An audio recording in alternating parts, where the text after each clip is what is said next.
di dalam melaksanakan tugas pencarian pertolongan itu, Pak, itu sebetulnya bagian dari ibadah. Karena apa? Tidak semata-mata kita melaksanakan kewajiban, tapi kita juga lebih dari itu merupakan kebutuhan kita sebagai manusia, karena kita bisa menolong sesama. Tugas Basarnas itu amat mulia sekali, karena terkait dengan masalah kemanusiaan. Kan itu juga mengatur bahwa KPK yang memimpin koordinasi.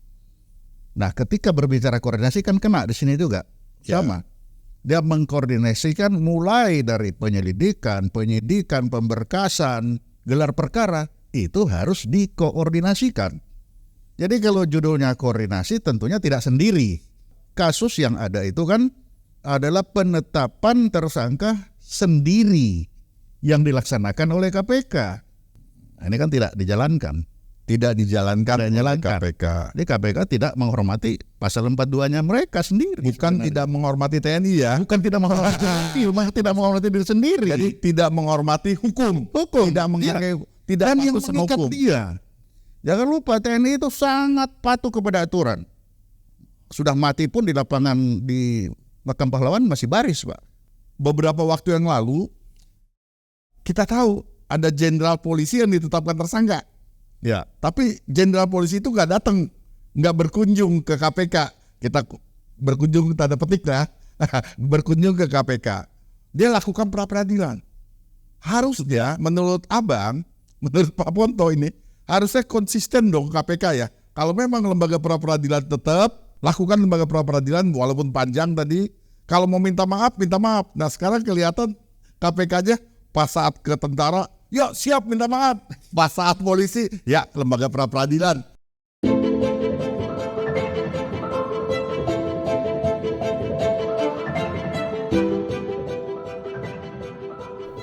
Assalamualaikum warahmatullahi wabarakatuh.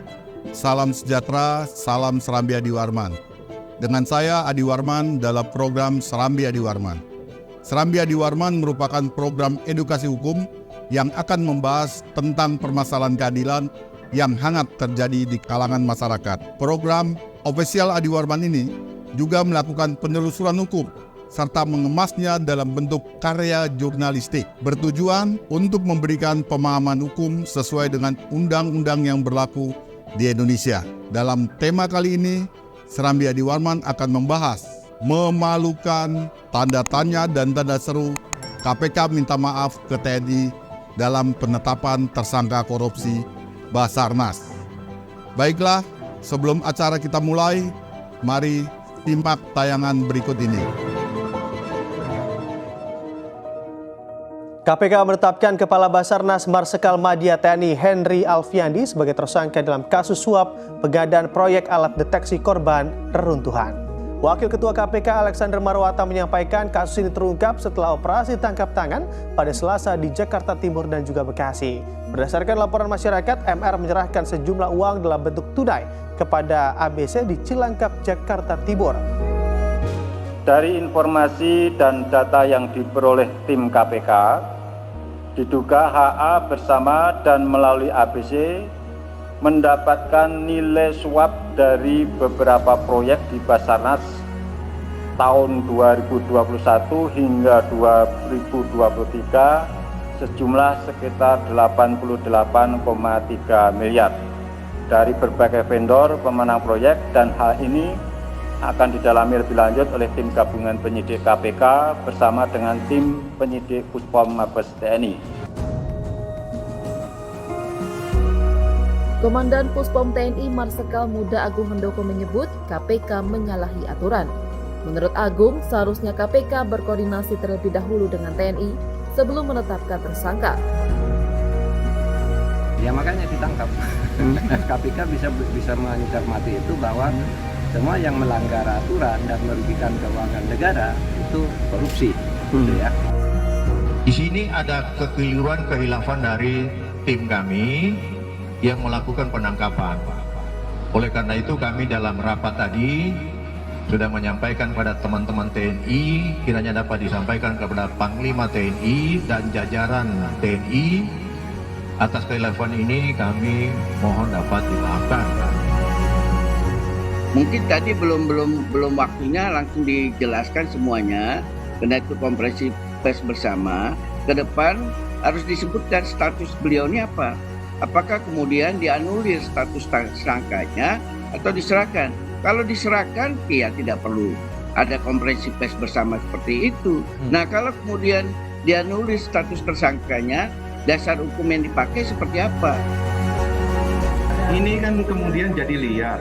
Dari awal sebetulnya TNI itu selalu menginginkan, mari kita duduk bersama, koordinasi, kemudian kita sampaikan secara bersama. Sehingga isunya tidak liar. Terus terang di TNI menganggap ini sepertinya ada framing. Jadi kembali lagi sebetulnya kita agak kecewa kenapa maju sendiri, sedangkan kita dari awal komitmen terkait dengan korupsi itu sudah sangat tegas. Wajar saja karena memang belajar dari sebelumnya W101 itu nggak seperti ini caranya. Gimana caranya? Ya kan? Ya kita lakukan koordinasi dengan baik dari awal. Penindakan itu kan sudah harus memikirkan risiko-risiko seperti ini. Jadi kalau dari awal dipikirkan, ini semestinya nggak perlu terjadi gitu. Kenapa sampai ada reaksi yang datang dari bawahan tiba-tiba mengundurkan diri? Karena itu adalah salah satu bentuk ungkapan protes mereka terhadap pimpinan KPK.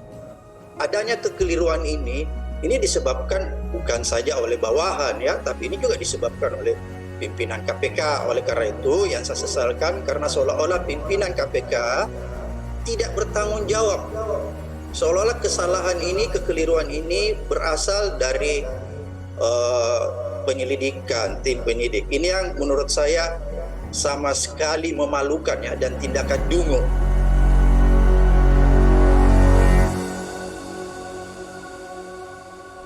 Jangan lupa share, like, dan juga subscribe Serambi Adi Warman. Kita kedatangan tamu yang luar biasa.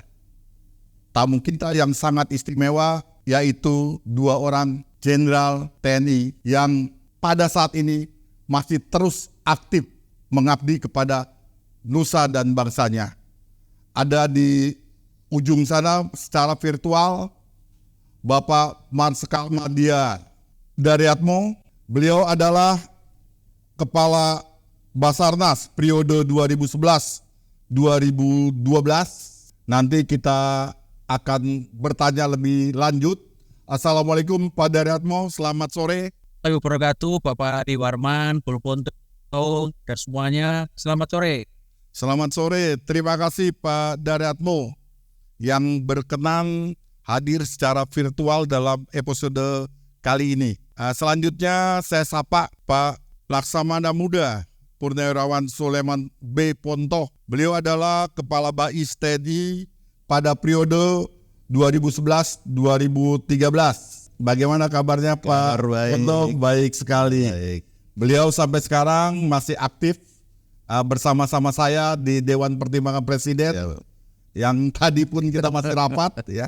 Selalu semangat untuk NKRI.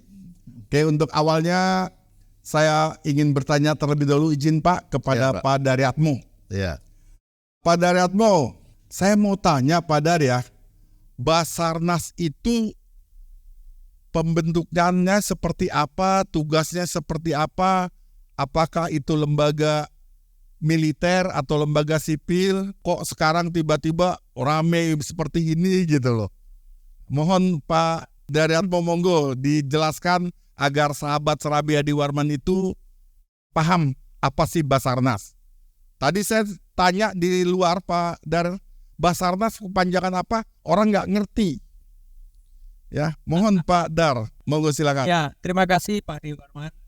Terima kasih Purwonto atas kesempatan dan saya. Mohon maaf ini saya masih dalam perjalanan untuk urusan Ikatan Alumni Lemhanas.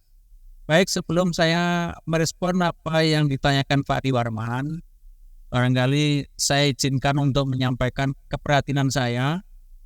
Kenapa saya prihatin? Karena yang bersangkutan Pak Henry Alfiandi itu sama dengan saya, dan profesinya juga sebagai seorang penerbang gitu ya. Nah, biasanya penerbang itu ini Pak, kehidupannya itu rigid. dengan aturan-aturan gitu ya.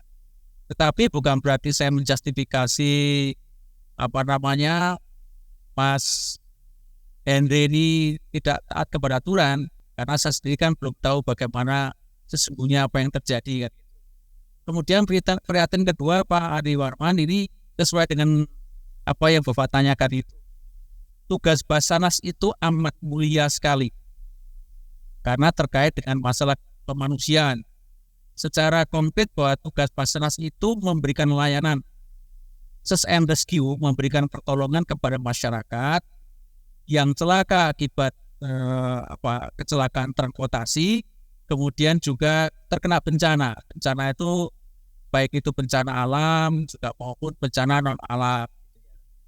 Nah, demikian mulianya yang namanya Basarnas itu. Kemudian yang saya tahu pemerintah itu memberikan anggaran yang tidak kecil. Untuk apa? Untuk memastikan agar tugas Basarnas memberikan layanan menolong orang itu dapat terlaksana dengan sebaik-baiknya. Oleh karena itu, kalaupun hari ini kita bicara ini, itulah keperhatian saya. Izin Pak Dar ya, izin supaya lanjutkan Pak Dar. Itu tugas yang sangat mulia. Tadi Pak Dar juga bicara tentang anggaran. Nah, itu bagaimana sih anggaran pengelolaan pengadaan barang dan jasa yang ada di Basarnas, dan bagaimana juga kok bisa ya terduga melakukan korupsi padahal itu tempat yang sangat mulia. Saya sebutnya sangat mulia itu. Karena menolong orang, pencarian orang.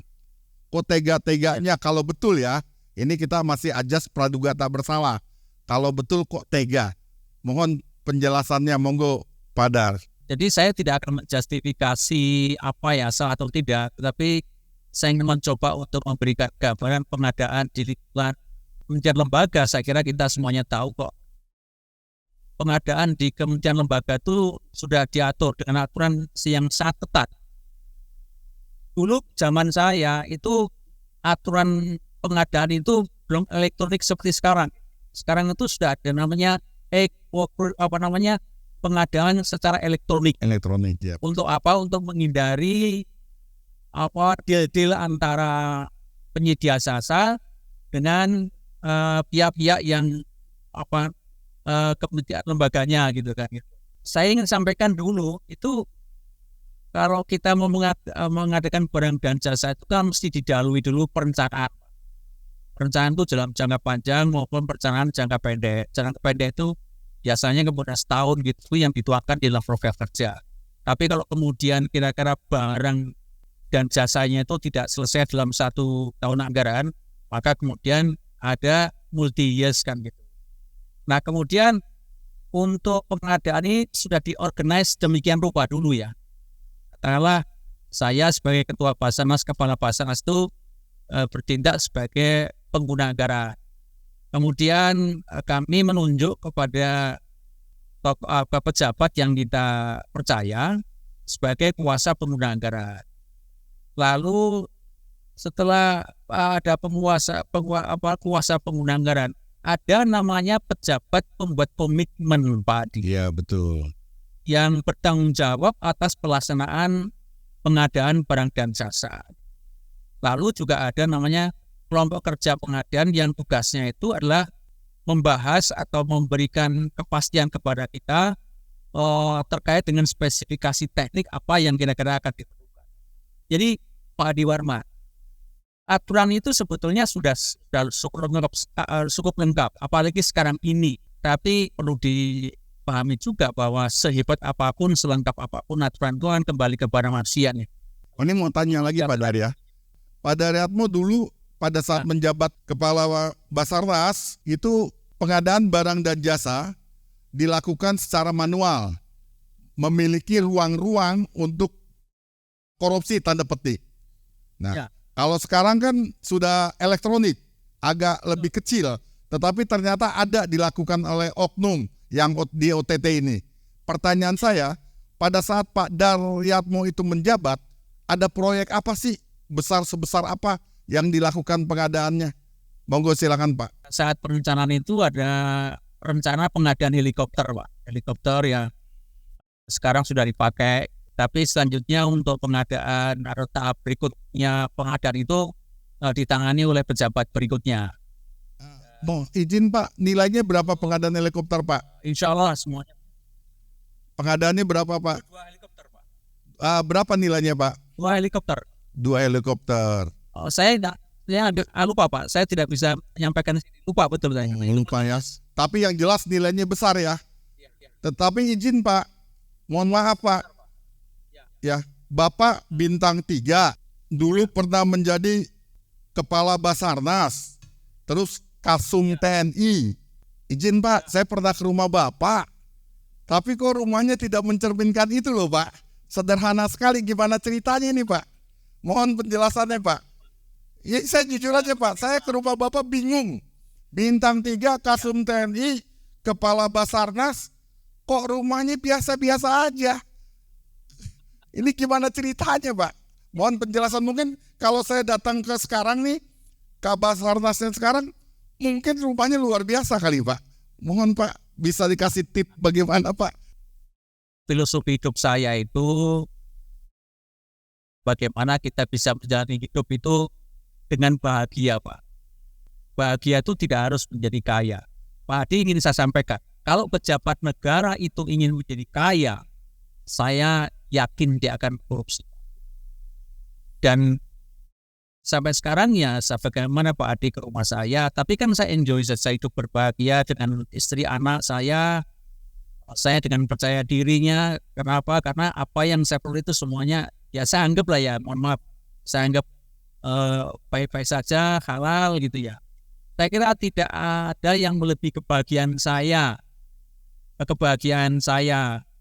Kalau seandainya memang saya itu melakukan hal yang tidak diinginkan, itu akan menghantui saya di dalam mengarungi hidup ini. Karena apa Pak Adi? Mohon maaf, hidup ini kan tidak selamanya. Jadi apalagi di Basarnas Pak Adi, bahwa di dalam melaksanakan tugas pencarian pertolongan itu Pak, itu sebetulnya bagian dari ibadah. Karena apa?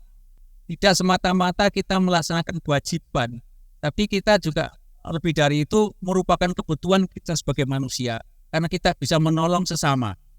Kalau kemudian di dalam menjalankan tugas itu lebih banyak kepada manusia, menyentuh kepada manusia, apakah kemudian kita tegel? Apa kita tega kalau kemudian kita mau macam-macam lah gitu? Saya kira mungkin itu saja Pak. Tapi kalaupun mungkin Pak Adi ke rumah saya dengan kondisi seperti ini, ya saya enjoy aja begitu. Oke, terima kasih Pak Daratmo. Sahabat Serambi Adi Warman dimanapun Anda berada, ternyata ada perwira tinggi TNI AU yang hidupnya bersahaja, seorang bintang 3, dan beliau juga dulu jadi Kepala Basarnas.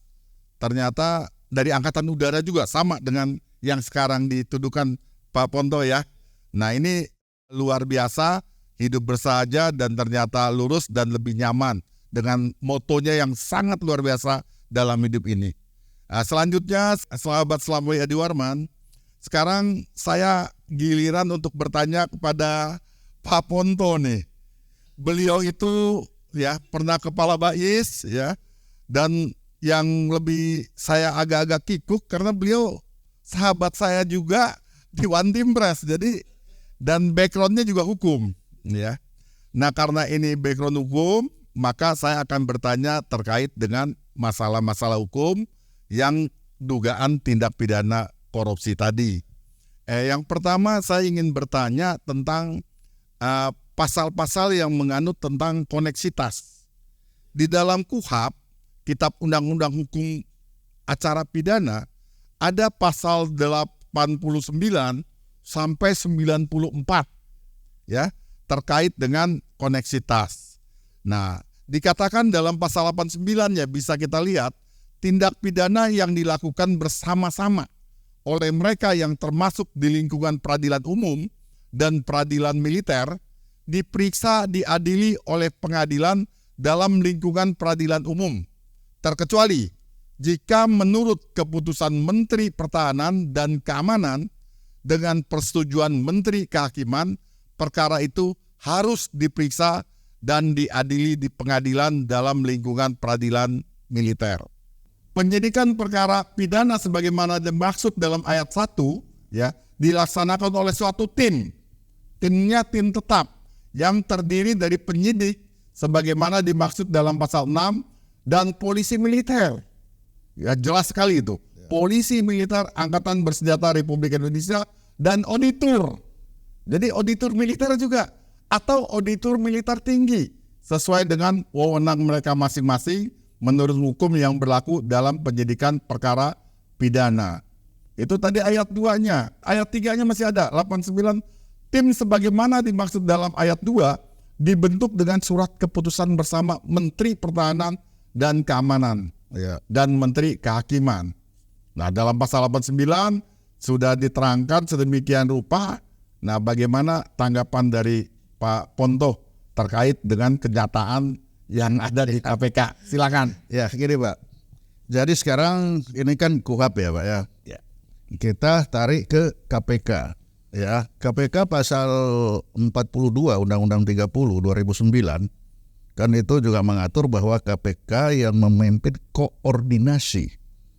Nah, ketika berbicara koordinasi kan kena di sini juga. Sama. Dia mengkoordinasikan mulai dari penyelidikan, penyidikan, pemberkasan, gelar perkara, itu harus dikoordinasikan. Jadi kalau judulnya koordinasi tentunya tidak sendiri. Kan itu, ini juga mendukung.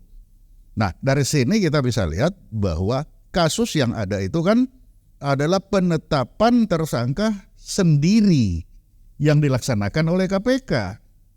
Padahal menurut pasal 42 dia harus koordinasi. Komisi Pemberantasan Korupsi berwenang mengkoordinasikan dan mengendalikan penyelidikan, penyidikan dan penuntutan. Betul. Nah, tindak pidana korupsi. Jadi kalau koordinasi kan ada yang dikoordinasikan, yang disebut di KUHP juga seperti itu. Tapi itu tidak dilaksanakan kan? Sendirian. Nah, ini yang jadi pokok permasalahannya. Sebenarnya di situ. Padahal amanat dari pasal 42 ini dia harus lakukan koordinasi apabila pelakunya, dugaan pelakunya itu kan sipil dan militer bersama-sama. Ya. Nah, ini tidak dilakukan. Nah, judul koordinasi ini kan itu mulai dari penyelidikan, penyidikan, pemberkasan, gelar perkara, pengumuman, itu kan harus dibawa koordinasi semuanya. Nah, ini kan tidak dijalankan. Tidak dijalankan oleh KPK. Jadi KPK tidak menghormati pasal 42-nya mereka sendiri. Bukan tidak menghormati TNI ya. Bukan tidak menghormati TNI, tidak menghormati diri sendiri. Jadi tidak menghormati hukum. Tidak menghargai, tidak yang mengikat hukum. Dia. Oh, iya. Pasal 42 ini kan mengikat KPK. Jadi harus patuh dan taat kepada pasal 42 ini. Justru itu tidak dilakukan. Kan itu. Jadi militer ini bukan saya kebal hukum, tidak. Tapi mengapa kesepakatan yang di 89 itu dikhianati, tidak dilaksanakan? Bahkan pasal 42 ini juga dikhianati, tidak dilaksanakan kan? Itu kan teman-teman abang di militer tuh mungkin junior ya. Pas kejadian seperti itu ditetapkan sebagai tersangka. Ya. Langsung gerudukan atau apa bahasanya tuh datang ke KPK. Nah itu gimana menurut abang? Kita harus tahu budaya. Jadi kalau tahu seperti itu, kenapa dibilang begitu? Kalau tentara itu kan kita sudah tahu dari awal kita memang dicari orang-orang yang agresif. Kalau tidak agresif ya tidak tentara namanya. Iya kan? Iya, siap. Nah, jadi kalau tahu seperti itu, kalau dia tahu itu, maka yang pertama kan kasih tahu dulu ankumnya paling enggak. Karena penyidiknya menurut undang-undang peradilan militer kan penyidiknya itu ankum, pom dan auditor. Yeah. Nah, ankum ini paling tinggi Panglima TNI. Minimal dibisiki atau bisikin ke bais. Ya. Ini ada begini, lalu nanti kita yang tangkap. Tapi ketika diumumkan seperti itu, maka keluarannya yang ditangkap penghinaan. Oh, begitu. Itu. Oh. Apalagi itu sudah ada aturan yang begitu rigid. Jangan lupa TNI itu sangat patuh kepada aturan. Sudah mati pun di lapangan di Makam Pahlawan masih baris, Pak. Oh iya betul. Nah, itu jadi kepatuhannya. Jadi itu merasa kaget dan merasa terhina. Terhina. Itu yang benar. Merasa terhina. Ada apa? Kenapa kita kok tiba-tiba tidak ada angin, tidak ada hujan, langsung. Makanya langkah pertama pasti dan bagi kita, Pak, datangi itu itu adalah sopan santun. Oh, sopan santun. Itu sopan santun. Menurut orang gerudukan tidak. Oh, gitu ya. Nah ini Justru sahabat lebih sopan kalau kita datang. sahabat Gitu. Serambi Adi Warman, ini perlu saya terangkan bahwa teman-teman POM TNI datang ke KPK bukan gerudukan, tapi datang sebagai gentleman ya. Gentleman, sopan santun. Sopan Kita santun. tanya, Bapak, mengapa kesepakatan yang sudah ada dilanggar? Daripada lewat telepon, daripada kita harus pra-peradilan, kan panjang. Ini sesama kawan yang kita sudah bekerja. Lah jadi kita datang, itu biasa kalau itu. Nah tadi Pak Ponto mengatakan tentang pra-peradilan, ya. Kita tahu lembaga yang menyatakan sah tidak sah penangkapan, penahanan, penetapan tersangka, penyitaan, penggeledahan, itu lembaga yang berwenang adalah pra-peradilan. Ya, itu sesuai juga dengan putusan Mahkamah Konstitusi nomor 21. Di situ diterangkan mengenai penetapan tersangka juga tahun 2014 tuh. Ya, jadi di situ dijelaskan sedemikian rupa dan pra-peradilan. Sebenarnya TNI tahu lembaga itu ada. Tahu itu ada. Tapi pas datang tahu-tahu KPK udah minta maaf duluan. Jadi gak dilakukan. Tidak dilakukan. Oh, sudah minta maaf. Ya sudah. Ya, harusnya kalau dilakukan dianggap memperpanjang. Kan itu. Nah, ini kejadian pada saat beberapa waktu yang lalu kita tahu ada jenderal polisi yang ditetapkan tersangka. Ya, tapi jenderal polisi itu nggak datang, nggak berkunjung ke KPK. Kita berkunjung tanda petik lah, berkunjung ke KPK. Dia lakukan pra-peradilan. Harusnya menurut Abang, menurut Pak Ponto ini, harusnya konsisten dong KPK ya. Kalau memang lembaga pra-peradilan tetap, lakukan lembaga pra-peradilan walaupun panjang tadi. Kalau mau minta maaf, minta maaf. Nah sekarang kelihatan KPK-nya pas saat ke tentara, ya siap minta maaf. Pas saat polisi, ya lembaga pra-peradilan. Nah itu menurut. Jadi begini, kita harus membedakan begini. Mulai Undang-Undang Dasar pasal 22 kan itu membedakan peradilan ya. Ya. Ada peradilan agama, militer, sipil, umum, tata usaha negara. Nah, artinya apa? Mulai Undang-Undang Dasar sudah membagi dua wilayah. Wilayah peradilan untuk militer dan wilayah peradilan untuk umum. Dan koneksitas untuk yang dua. Lalu karena ini berbeda dunia, kan ini dunia berbeda. Ya, berbeda alam. Dikoneksitaskan. Nah, karena dia merasa ini kan saya tidak salah, karena bagaimana kamu yang salah kok saya harus pra-peradilankan. Ya. Dia terus salah saya apa? Dia tidak melanggar aturannya dia. Ini kan dia sendiri yang melanggar aturannya yang seharusnya bersama-sama. Jadi, nanti bilang bagaimana saya mau pra-peradilankan? Kalau yang rugi itu memang yang menyatakan bahwa dia sendiri yang melanggar. Ya seperti KPK menetapkan seseorang, kebetulan di sini Jenderal Bintang 2 ya. Menetapkan militer. Ya, militer. Ya, karena dituduh bersama-sama, bukan dituduh lagi, OTT bersama-sama dengan 3 warga sipil. Ya kan. Ini ditetapkan oleh KPK sendirian. Ya, tanpa koordinasi, tanpa polisi militer. Ya kan, tanpa auditor, tanpa tim koneksitas, sendirian. Itu menurut KUHP itu keliru, salah. Dan menurut undang-undangnya sendiri, 42 KPK salah. Dia sudah melanggar. Makanya datanglah orang-orang ini mau bertanya. Pertanyaan saya begini, Bang. Sederhananya, itu kan salah. Ya kan? Sama dengan waktu Pak BG ya dinyatakan sebagai tersangka juga. Pak BG bilang itu salah. Ya kan? Nah, menguji salah benar menetapkan tersangka itu lembaga pra-peradilan. Ya. Tetapi nyatanya, jujur ya, saya harus ngomong jujur, KPK itu ternyata tanda petik entah takut, entah sopan, entah menghargai TNI, tanpa lembaga peradilan aja dia langsung koreksi tuh. Nah gimana pendapat? Beda ya. Beda. Kalau di Pak BG saat itu KPK memang bisa saja dia merasa saya tidak salah. Bisa. Karena tidak ada aturan yang dia baca bahwa dia salah. Tetapi yang ini kan dia tahu kewajibannya itu memberitahu. Dia sudah tahu betul kewajibannya Oh, hilapnya lebih gampang hilapnya. Itu udah tahu. Kelihatan yang lebih Sangat kelihatan. Oh iya, saya harus memberitahu. Mau KUHP maupun undang-undang yang mengikat mereka harus memberitahu. Dan itu dia tahu. Jadi ketika mungkin kalau tidak ada permintaan maaf pasti pra-peradilan. Bang izin, Saya kira. KPK itu kan orang-orang pintar, Bang. Itu gimana ceritanya, Bang?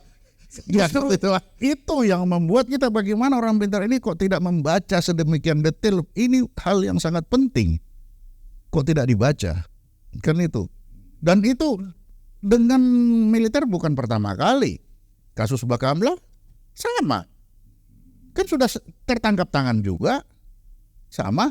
Lah kenapa ini? Makanya bagi TNI itu karena sudah ada jurisprudensi sebelumnya, sudah ke sebelumnya. Langsung ini seharusnya kan tahu, kenapa jadi tidak tahu? Makanya saya tanya, datang sebagai kawan itu. Oh, datang sebagai kawan. Datang sebagai kawan. Jadi datang. Gini Bang, kan begitu. Saya memahami dan Abang juga mungkin sependapat, tapi saya yakin bahwa TNI juga nggak suka dengan para oknum yang melakukan korupsi. Oh ya pasti. Bukan melindungi. Bukan. Nah, ini supaya masyarakat tidak salah paham, ya, bahwa ini bukan melindungi oknum. Yang pasti akan tetap diusut. Nah, yang jadi persoalan kita adalah kenapa sih KPK itu seceroboh itu padahal banyak orang pintar? Ya, itu. Nah, ini yang saya mau tanya sama Abang nih, kenapa Bang? Abang bisa kasih itu yang saya kenapa begitu kok sangat ceroboh ya? Ini di luar perkiraan saya. Salah satu direkturnya Asep itu Brigjen mengundurkan diri. Artinya dia sendiri baru menyadari atau koordinasinya di dalam kurang atau bagaimana? Ini saya juga tidak habis pikir. Karena kalau pertama kali, bolehlah masih ada hilaf-hilaf dikit ya. Tapi ini kan bukan yang pertama kali. Jadi kok bisa terjadi itu memang di luar perkiraan. Mengapa kok bisa terjadi? Berulang kali Abang bilang koordinasinya. Ya tadi Pak Presiden juga ngomong. Persoalan ini adalah persoalan koordinasi, bukan persoalan hukum. Betul. Jelas. Nah, koordinasi ini menurut Abang saat di BAIS dulu, saat aktif di TNI, ini bagaimana sih koordinasi yang baik? Jadi memang kalau koordinasi itu sangat-sangat tergantung kepada orangnya. Orangnya mau ndak menghormati orang lain dan menghormati diri sendiri. Menghormati diri sendiri itu apa? Tahu kewajiban saya itu sampai di mana maksimumnya. Oh, di sana ada orang lain. Kan saya mengkoordinasikan, saya di BAIS, mengkoordinasikan angkatan darat, angkatan laut, angkatan udara. Kan koordinasi semua, ndak bisa kau bawaan saya, nggak bisa. Kita mengkoordinasi. Nah, untuk mengkoordinasikan itu tahu dulu saya itu sampai di mana. Baru saya kasih tahu yang lain. Oke, saya minta bantuan ini ya karena saya hanya sampai di sini. Atau jangan-jangan KPK merasa super body kali Bang. Jadi nah, merasa lebih hebat, gak perlu koordinasi. Ini yang perlu kita lihat. Kenapa kok begitu? Dan ini harus jadi perhatian kita karena ke depan itu akan begini terus. Dan kalau dibilang keseriusan TNI untuk mengadili ini bukan hal yang kecil. Memang dulu kan saya tukang hukum orang-orang itu, jadi tahulah rencana bagaimana TNI itu. Kalau jangankan dikasih tahu langsung, dibisikin aja langsung kita kerjain kok. Dibisikin aja, langsung kita kerjain. Jadi jangan menganggap itu. Nah, ada lagi yang kedua yang berkembang bahwa ini ada impunitas karena tidak akan atau tidak mau diadili di pengadilan umum. Nah, iya kan? Padahal Pak, kalau dia di pengadilan militer itu dua hukum yang bisa berlaku. KUHP ini kalau dia melanggar, ini langsung dijungtokan ke KUHPM. Ya, militer ya. Iya. Kalau dia di peradilan militer, jadi hukumannya lebih berat daripada dia di peradilan umum. Makanya saya bikin tulisan. Kalau dalam kasus tindak pidana korupsi yang bersama-sama, koneksitas, maka adililah di peradilan militer. Lebih berat hukumannya. Karena itu kalau di pengadilan sipil, KUHPM tidak bisa dipakai. Tapi kalau di pengadilan militer, KUHPM ini taruh di sini, jungto di sini, 103 saja tidak melaksanakan perintah komandan. Itu banyak sekali ekornya. Jadi itu mulai dari urusan tempur sampai urusan kasur. Itu kalau kita lihat KUHP, di pasal 89 sampai itu 89 sampai 94. Ya, Nah, itu Menhankam Pangap dan Menteri Kehakiman kan. kewenangan untuk menetapkan itu di lembaga peradilan militer kah atau umum ditentukan oleh auditor militer. Ya, Terus sama penyidiknya juga malah mereka bersama-sama Betul. kesepakatan nanti bersepakat. Ya, Bersepakat lah. Nah, itulah koneksitas. Tapi walaupun bersepakat, saya bilang sudahlah, tidak usah bersepakat begitu, putuskan aja di pengadilan militer. Karena lebih berat daripada di pengadilan sipil, kan gitu. ini Gitu. sahabat Serambi Adi Warman, ini suara dari militer ingin keras, tetapi kalau kita orang sipil ya dengan melihat hak-hak sipil dan lain sebagainya, apabila seorang tersangka terdakwa itu disidangkan diambil yang meringankan, tetapi ini hebat. Militer itu Kalau militer gak bisa diambil yang terberat. Nah, ini membuktikan bahwa militer jangan main-main, Pak. keras ya. Kan kita bagian dari sistem itu dulu. Intelijen kan mencari dulu, ini dulu. Coba kita lihat pasal 90 Undang-Undang KUHP ya. Dikatakan di situ untuk menetapkan apakah pengadilan dalam lingkungan peradilan militer atau pengadilan dalam lingkungan peradilan umum yang akan mengadili perkara sebagaimana dimaksud pasal 89 itu diadakan penelitian bersama oleh jaksa atau jaksa tinggi, auditor militer atau auditor militer tinggi atas dasar hasil penyidikan tim. Ya. Jadi bukan KPK sendiri ya, Bukan, tim. ya. Tim. Nah, pendapat dari penelitian bersama tersebut dituangkan dalam berita acara yang ditandatangani oleh para pihak sebagaimana dimaksud dalam ayat 1. Jika dalam penelitian bersama itu terdapat penyesuaian pendapat tentang pengadilan yang berwenang mengadili perkara tersebut, maka hal ini dilaporkan kepada jaksa atau jaksa tinggi kepada jaksa agung dan auditor militer atau auditor militer tinggi kepada auditor jenderal. Ya. Apalagi sekarang ada Jampit Mil, jaksa agung muda militer. Itulah tugasnya kan. Itu tugasnya ya. Jadi dikaitkan dengan pernyataan, ini yang menarik deh, pernyataan Pak Mahfud dengan pasal 90 ini. Mohon komentarnya, Pak. Jadi kalau dikaitkan dengan ini tentunya bertentangan dengan ini. Ini jelas tidak menyebut Menko Polhukam di situ. Yang disebut Jaksa Agung, auditor. Kalau yang di baru itu Ketua Mahkamah Agung. Jelas ya ini. Itu jelas. Tidak di bawah Menko Polhukam. Jadi Menko Polhukam nggak ada dasarnya. Tidak ada dasarnya untuk ini. Kalau Abang jelas ada dasarnya. Semua. Oke, bahwa ini dasarnya. Jadi ya itu tadi, Pak, kita harus bicara ada dasarnya. Kalau enggak ada dasarnya, tentara itu paling senang bela kalau enggak ada dasarnya nanti. Nah, itu jangan senakan dia. Ini saya demen nih, mudah-mudahan ke depan Abang bisa jadi jaksa agung ini, agak keras soalnya. Loh, kalau tentara harus keras, kalau enggak mana bisa kerja dia ya. Siap. Memang orangnya yang dicari ya begitu, makanya aturannya keras.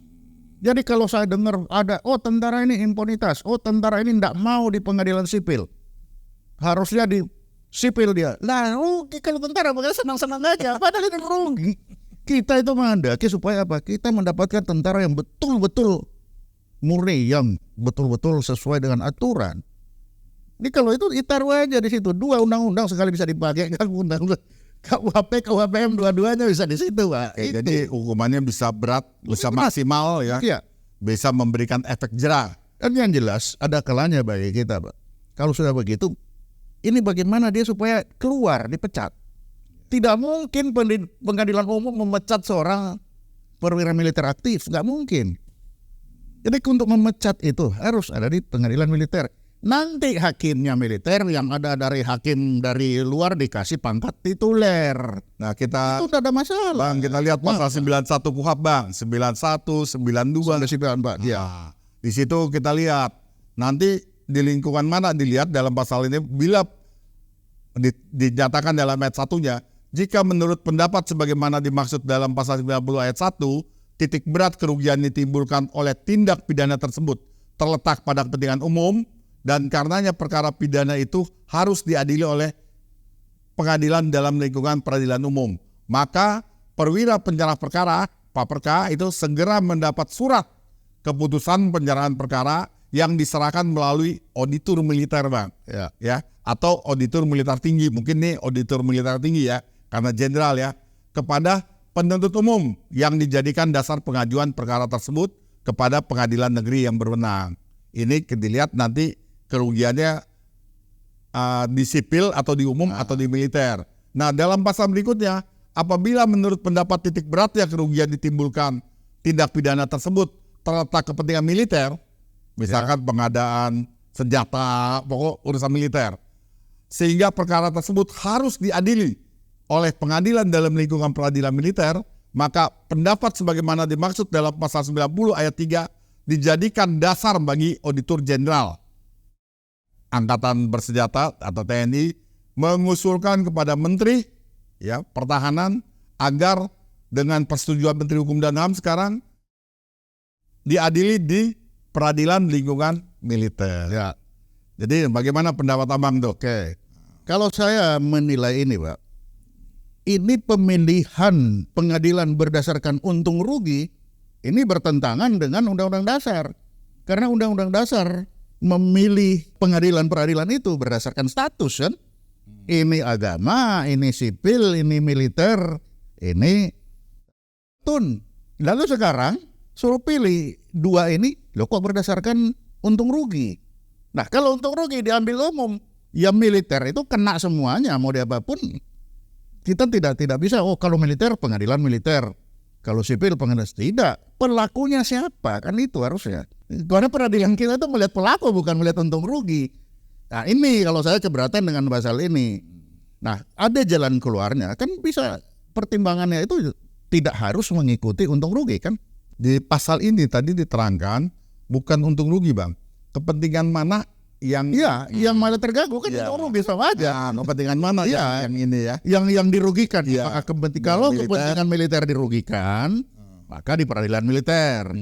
Kalau kepentingan sipil umum peradilan umum. Itu kan untung rugi judulnya. Lah bagaimana kita memilih peradilan berdasarkan untung rugi? Padahal Undang-Undang Dasar pemilihan peradilan berdasarkan ruang lingkup sosial. Status sosial, Pak. Status sosial dari pelaku. Apakah dia masalah agama, masalah statusnya militer, statusnya sipil atau statusnya antenar?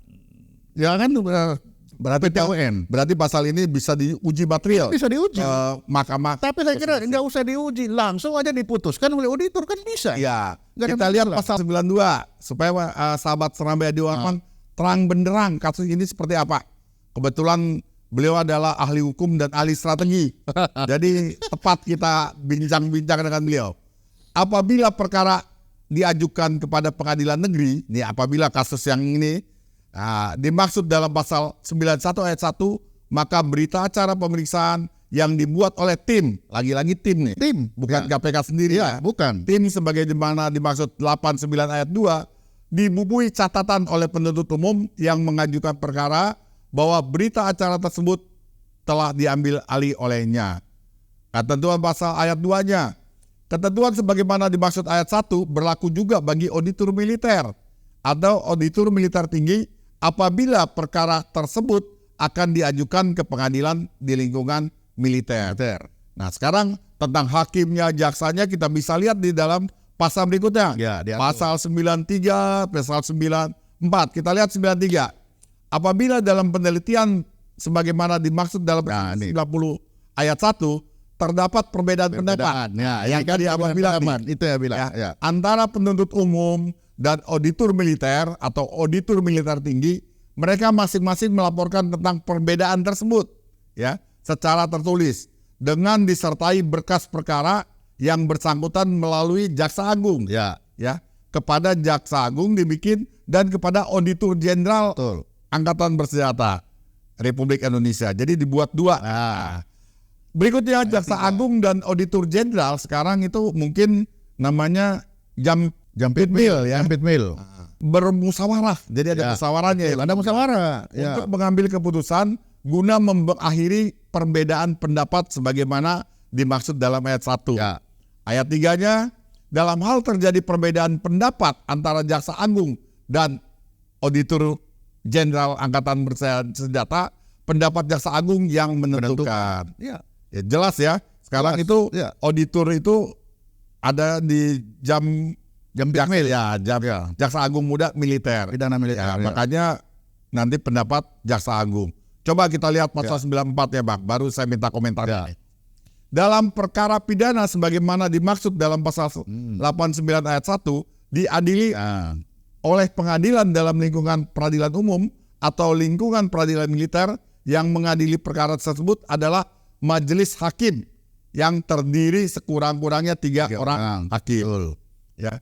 Dalam hal pengadilan dalam lingkungan peradilan umum yang mengadili perkara sebagaimana dimaksud pasal 89 ayat 1, majelis hakim terdiri dari ketua dari lingkungan peradilan umum dan hakim anggota masing-masing ditetapkan oleh peradilan umum dan peradilan militer secara berimbang. Ya, adil sekali ya.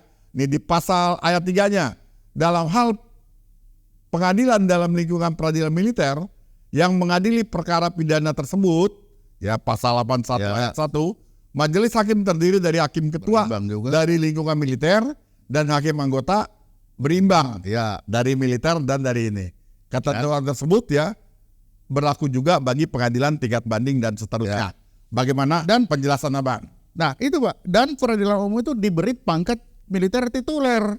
Jelaskan di situ ya. Jadi ketika si hakim dari umum ini ikut dia di dalam peradilan militer, maka dia diberi pangkat tituler sehingga dia bisa menggunakan KUHPN. Jadi kalau saya suruh pilih, saya akan pilih ini Pak. Kan sekarang pilihan. Ya betul. Tapi saya tidak akan menggunakan pilihan itu berdasarkan kerugian. Karena kalau kita berbicara kerugian, yang rugi bukan militer, bukan sipil, negara. Sama kan? Sahabat Serambi Adi Warman ternyata yang rugi itu negara. Jadi bukan lagi hukum atau sipil atau militer, tapi ini keuangan negara. Karena keuangan negara, maka bertanggung jawablah terhadap perbuatan yang merugikan negara itu. Di mana pengadilan yang paling kuat yang menjatuhkan bisa dua-dua aturan bisa dipakai, ya hanya pengadilan militer. Kalau di pengadilan sipil yang KUHPM tidak bisa dipakai. Oke. Karena dua-dua kan? Ya siap. Nah, Pak Daryatmo, bagaimana pendapat Pak Daryatmo terkait dengan proses persidangannya? Apakah menurut Pak Daryatmo bagus di peradilan militer atau peradilan umum? Monggo Pak Daryatmo. Pak Adi, kalau sudah diskusi hukum ada Pak Sulaiman Ponto, itu sudah super lengkap Pak.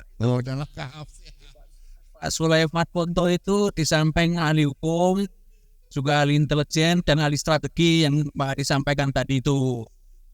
Jadi kalau saya tidak ada yang saya tambahkan.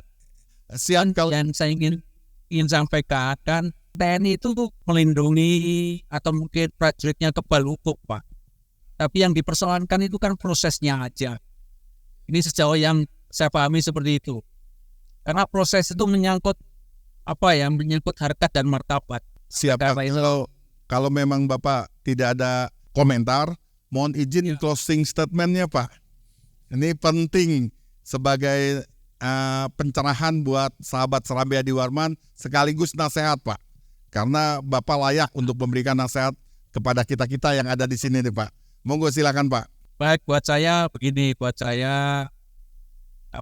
jelas-jelas korupsi itu kan sesuatu yang sangat tidak boleh lah. Karena itu mengambil uang yang bukan haknya. Tetapi lagi-lagi Pak Adi Warman, saya tidak menjustifikasi bahwa Kabasarnas kami korupsi karena kita kan taat pada praduga tak bersalah. Tapi secara umum saya ingin sampaikan faktor utama atau penyebab utama dari korupsi itu adalah mungkin aturan dan sebagainya. Iya. Nah, apabila kita manusianya itu memiliki ketaatan, kepatuhan dan didukung oleh saya kira kita akan terhindar. Ini saja Pak. Oke, terima kasih Pak Daryatmo. Hati-hati di jalan. Assalamualaikum, selamat sore. Nah, sekarang closing statement dari Pak Ponto. Ya, monggo silakan Pak. Jadi berdasarkan kasus ini, maka marilah kita laksanakan apa yang tertulis, kita lakukan dengan sebaik-baiknya. Apa yang sudah disepakati, apa yang sudah ditertulis, kita patuhi itu. Kalau kita sudah mematuhi itu, maka perbuatan yang dilaksanakan ini yang dituduhkan juga itu tidak akan terlaksana. Jadi hanya satu, mari kita patuhi apa yang sudah tertulis, kita laksanakan dengan sebaik-baiknya. Satu kata dan satu perbuatan, integritas. Hanya itu yang bisa menyelamatkan kita ke depan. Mantap. Ya. Terima kasih Pak Ponto dan Pak Daryatmo. Kita baru saja mendengarkan bincang-bincang dari narasumber yang sangat luar biasa. Sebagai closing statement dari saya, bahwa tidak ada kejahatan yang sempurna. Dimanapun Anda melakukan kejahatan, di lingkungan militerkah, di lingkungan sipilkah, Anda akan ketahuan dan ada proses hukum. Anda tidak bisa bersembunyi dengan baju apapun, terkecuali diri Anda dan Tuhan Anda. Saya selaku Ketua Umum Dewan Pimpinan Nasional GNPK, Gerakan Nasional Pemberantasan Korupsi, pada kesempatan ini meminta kepada Dewan Pengawas KPK untuk segera mengusut tuntas oknum atau personil KPK yang lalai atau bersalah dalam proses penyidikan perkara ini. Buktikan Dewas itu ada, Dewas itu mampu menjaga harkat dan martabat KPK yang sekarang ini nyaris tidak dipercaya oleh masyarakat. Kembalikan kepercayaan KPK dan nyatakan bahwa korupsi itu musuh kita bersama. Demikian bincang-bincang kita hari ini untuk mendukung program edukasi hukum agar tetap selalu eksis. Mohon tekan tombol subscribe, likes, komen channel Serambi Adi Warman. Saya Adi Warman pamit undur diri. Assalamualaikum warahmatullahi wabarakatuh. Salam sehat, salam Serambi Adi Warman.